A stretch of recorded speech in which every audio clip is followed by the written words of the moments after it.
Let resolution be your solution.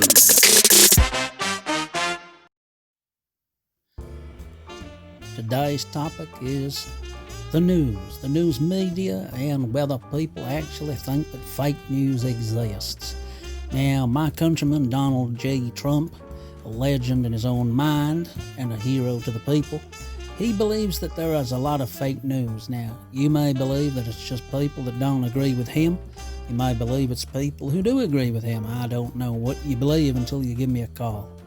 Now, my daddy worked for the Tampa Evening Post for 24 years, and he used to say to me, just keep your nose clean, tell it how it is, everything will be all right. Now, that's been my philosophy for the last few years, and in fact, it's been that way for my entire career. So if you want to give me a call and discuss your views on what constitutes correct and appropriate media, by all means do so. You know the number. I'm looking forward to listening to your views. Now then, Mike, I'm ringing about this situation you're talking about with regards to the press and, who believes what and who knows what.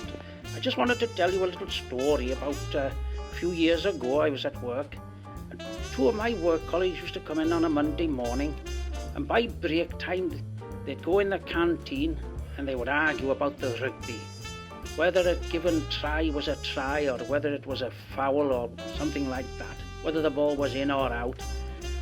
Turned out this used to go on week in, week out, and I used to think to myself, wow, these two guys, they know their sports, they know their football. Anyway, after a while I thought to myself, why do they never agree? They've obviously been to the same match, they've seen the same thing happen. Why is it always difference of opinion, And I thought, well, they're so steadfast in their beliefs, there must be something behind this. Anyway, after a while, it came to my attention that one of them got the Swansea Times and one of them got the Llandudno Echo as the newspapers. So basically, they were going off what the reporter had said, and they argued as if this black was white and up was down. I had no way of knowing, up to this point, how many people were influenced by these newspaper reports and would actually argue with a friend over it. I found it mind-boggling, I did. So what you're saying is basically that the two guys had not one of them had been to see the sporting event in question and based their opinions totally on what they read in their favourite newspaper. Yeah, it's true. I used to enjoy Charlie Brown as Peanuts comic strip, whereas my friend used to enjoy Woody Woodpecker. Now, I could never really understand the benefits of Woody Woodpecker over Charlie Brown because basically there's no Snoopy, so I couldn't understand that, but each to their own, okay? Oh yes, Mike, that's right. I think that as much as it's our responsibility to be well read and to pick out the stories and follow the news and follow current affairs, the main thing is to rely on your own experience and your own knowledge. Oh yes, use it for research. I mean, myself, I enjoy a jolly good game of golf. I don't even go to the rugby. That's very interesting.